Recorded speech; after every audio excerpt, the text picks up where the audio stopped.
What up, ladies and gentlemen, Chen Chen here, bringing you guys another video. Today we are here back for another very special video that I know I haven't been doing a lot of.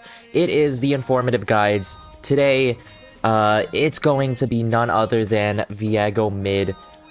This is obviously a pick that I've recently picked up, and I've been doing extremely well. Got to D2 with it. This gameplay is in high diamond D2, D1 area, so hopefully this video is useful for you. This is how to 1v9 games in high diamond, alright? And if you replicate a lot of what I do in this gameplay, I'm going to showcase you tips and tricks, you know, little things, and just macro as well. So even if you don't play Viego, this video should be helpful for you.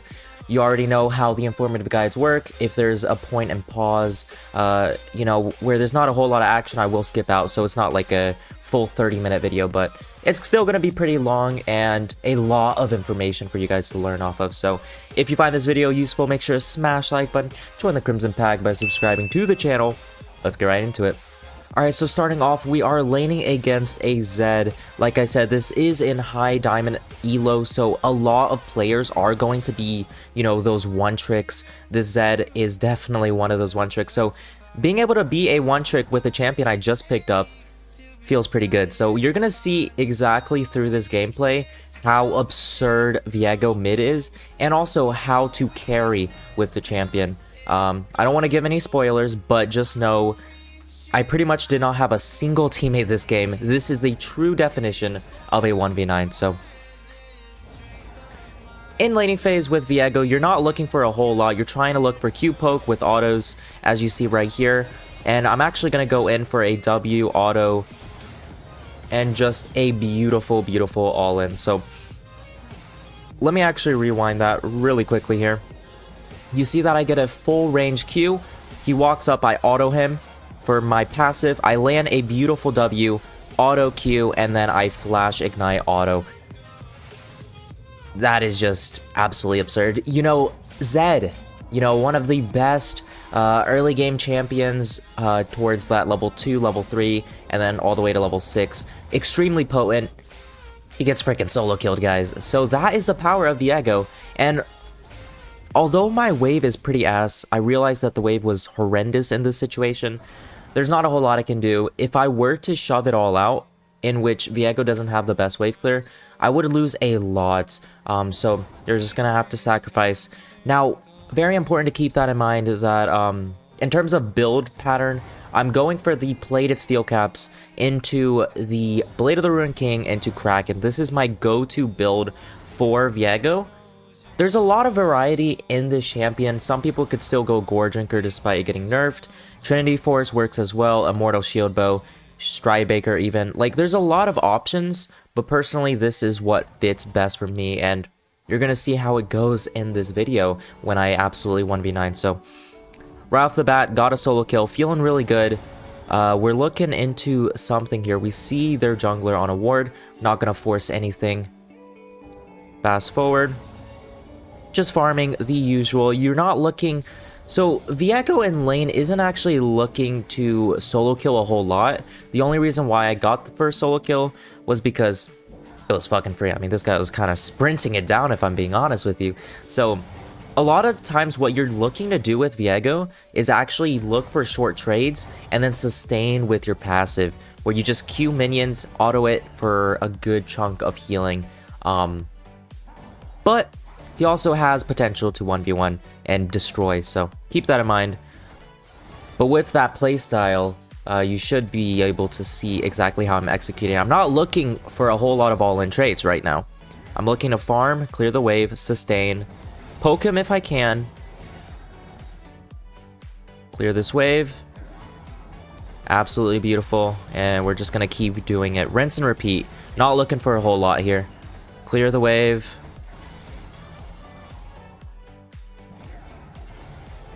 He goes in here. I'm forced to dash out. Like I said, Zed's early game level is extremely potent. I believe he might die here. I land a beautiful, beautiful W. So as I was saying how, like, you know, Viego really isn't looking for these solo kills. you kind of want to think of Viego as a more reactionist type of champion, similar to Vlad. If any of you play Vlad, I know a lot of my content is Vlad. You're reacting on the enemy's mistakes, and you want to do the same thing with Viego. If they make a huge mistake, you react to it with W. So in that instance, Zed didn't have W, he didn't have Flash. Of course I'm gonna go in, and we ended up killing him. Beautiful, beautiful. Get our plated steel caps and pickaxe. In terms of build path for the Blade of the Ruined King, my preference is pickaxe into recurve bow into the Vampiric Scepter. The reason being is more AD actually heals you a lot more than the Vampiric Scepter. I know some people prefer to rush that. And attack speed makes your clear and just ability to trade a lot better. So that is my build path in terms of Bork.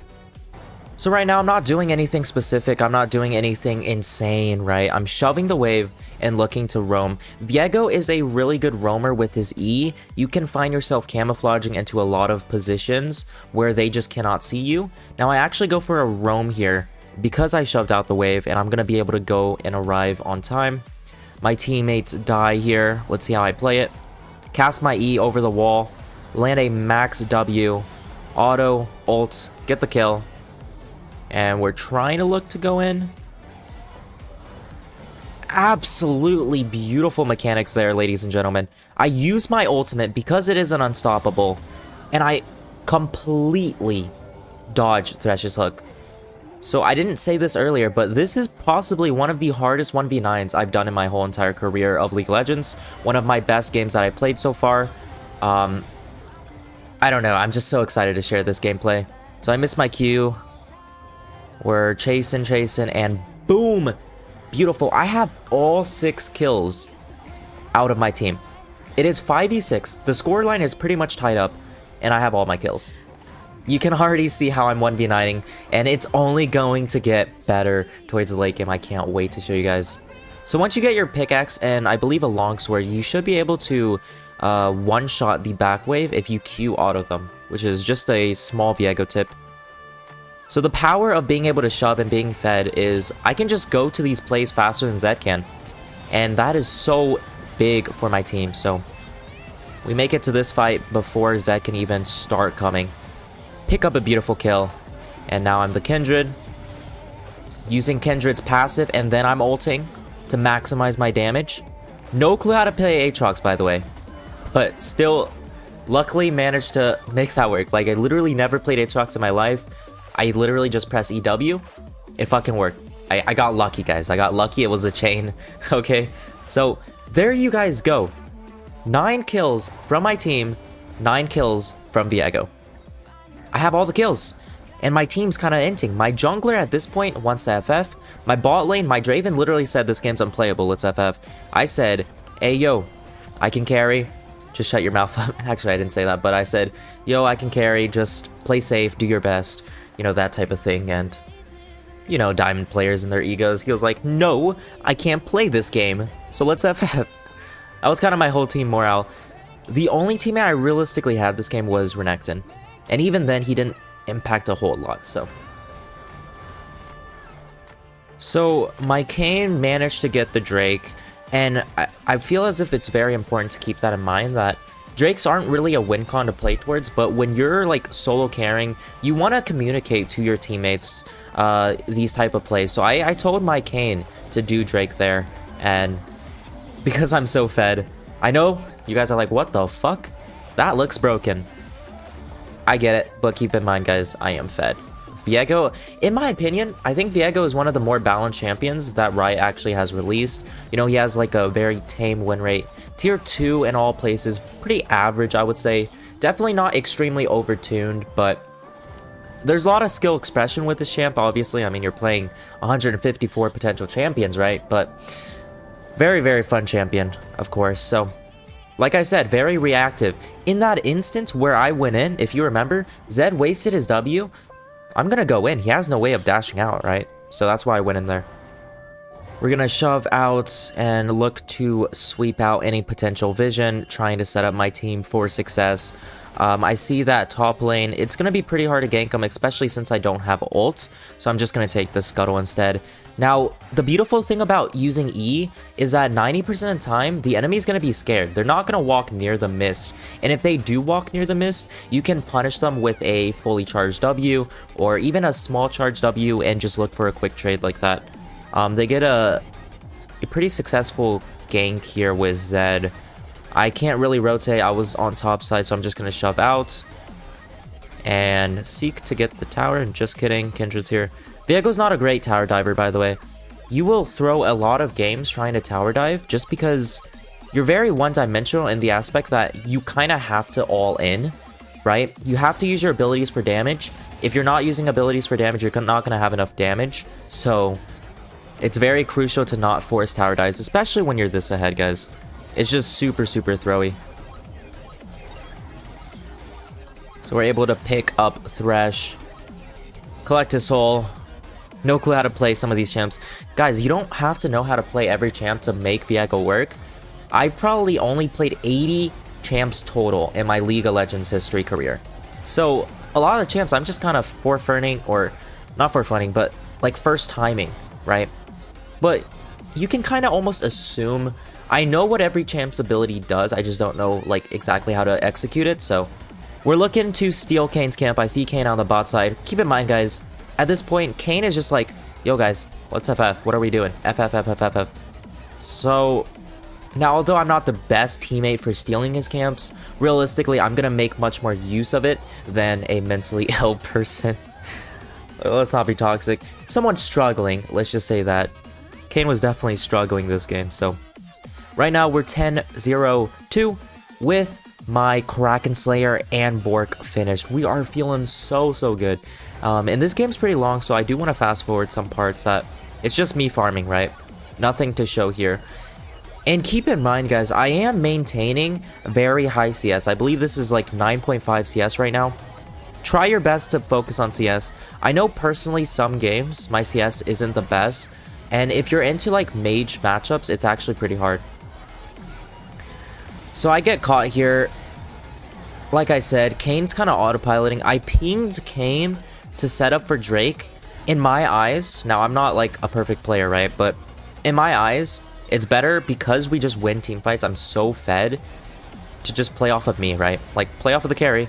But Kane was like, no, we need this Rift. Rift is gonna get you nothing in 16 minutes. So I believe Kane kind of griefed me. I die for that. It is what it is. And at this point, he really wanted FF. Trust me, he wanted to FF earlier. After that play, he fucking vomited, dude. His brain cells kind of just exploded, dude. So, very unfortunate.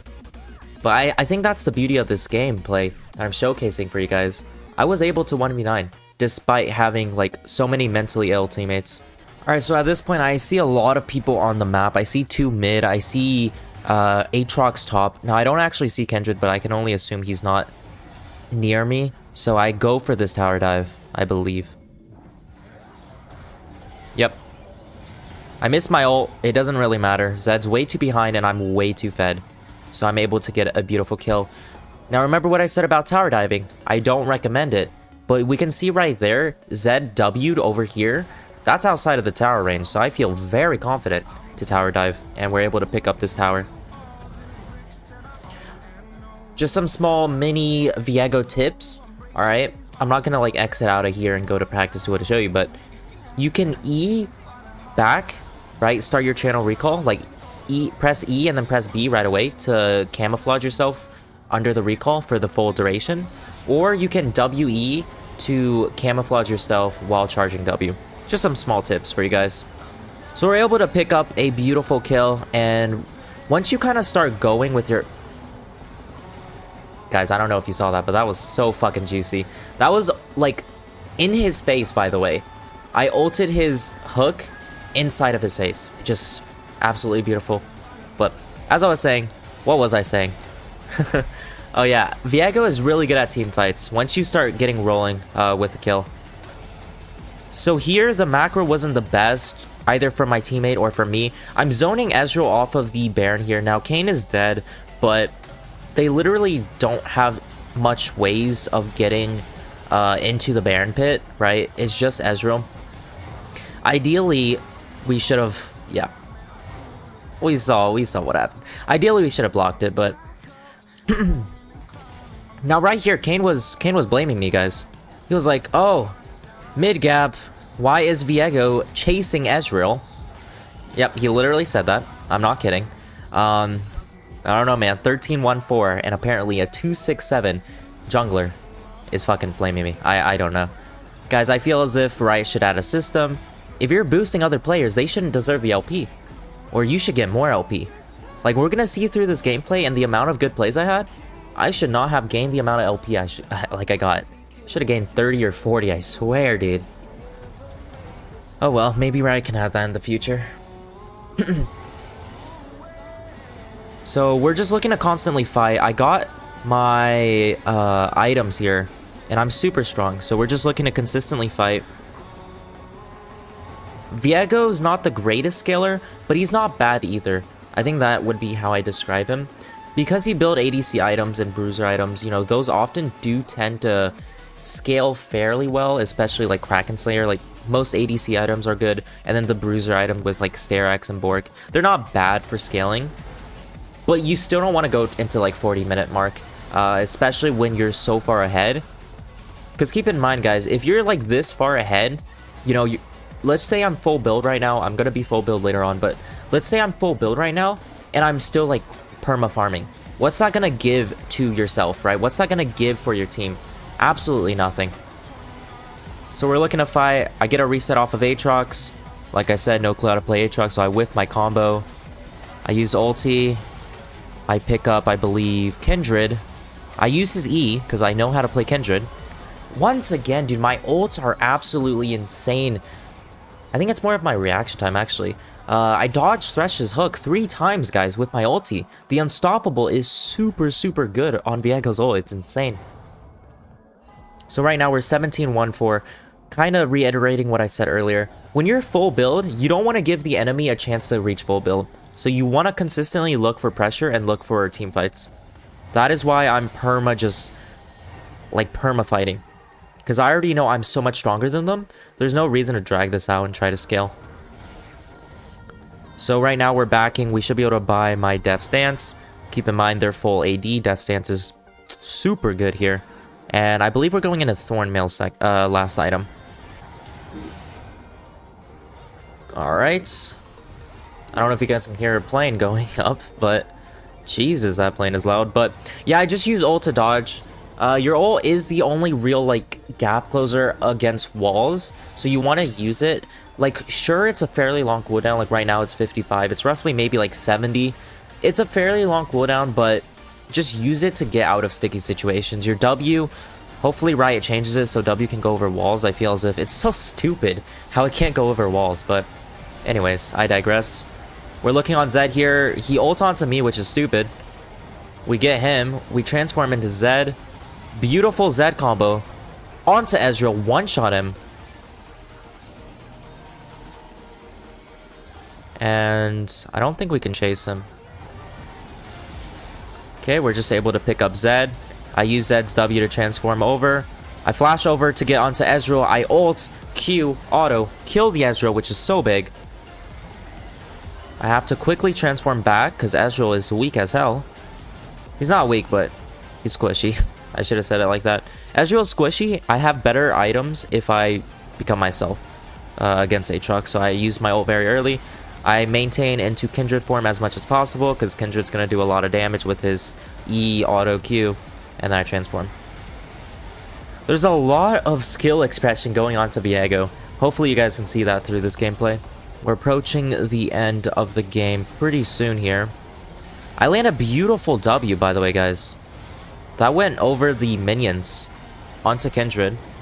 Should be able to pick up Kindred. And absolute bloodbath fiesta. Aatrox is to the side. Not able to get a whole lot. I don't think I die here, though. That's the power of Thornmail. Trying to kill the Aatrox. There we go. There we go. Transform. Boom. Beautiful. And I use my ult to transform back. 24-19 on the Viego, ladies and gentlemen. Holy. Now, I really wanted to end here just because, like I said, when you're full build, you want to force stuff, right? You don't want to just farm and not force anything. So I really wanted to end here, but I don't feel too comfortable just diving onto a Zed. If I mess up, it could be very, very problematic. So we're going to shove, and then I believe I just back here. Alright, ladies and gentlemen, we are about to approach the end of the game. This has been a fucking wild-ass ride, let me tell you. Just an absolutely insane game, like I said. One of the best 1v9 games I've done in a while. Like, I know Vlad is known to be that type of hyper carry, but I've never 1v9 games as hard as this compared to my Vlad. Like, or English. Like, my Vlad has never 1v9 it this hard. So we're just posturing for Drake. This is Soul. Not that Soul matters a whole lot, but it's just something to bait the enemy team to fighting towards. I believe I get caught here-ish, kinda. I get a beautiful reset. Just kidding, I die. Unfortunate. But at this point, where even though I died, because I won like the last 5 fights for my team, I would hope my team can kind of do some stuff. So at this point, my team's actually not bad. Still doesn't stop me from 1v9ing. I did a lot of damage there, by the way, but my team did manage to do some stuff. And is this where we end? This is where we end. Bless the Lord. If I lost this game, I easily would have uninstalled from the game because it is not worth to play, ladies and gentlemen. If you're losing while going 25-12, holy shit. What a game. What a game. 25-12, I did the most damage. Not going to show you guys because can't be bothered, but I did the most damage. My Kayn was horrible. Draven was horrible. Renekton tried his best. Senna tried his best.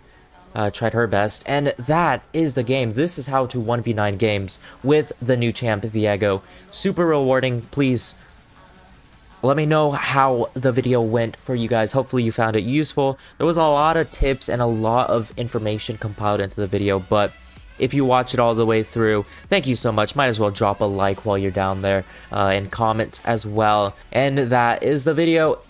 Hopefully you all enjoyed. Thank you all so much for watching. Hope you all have a great day. Chen Chen out.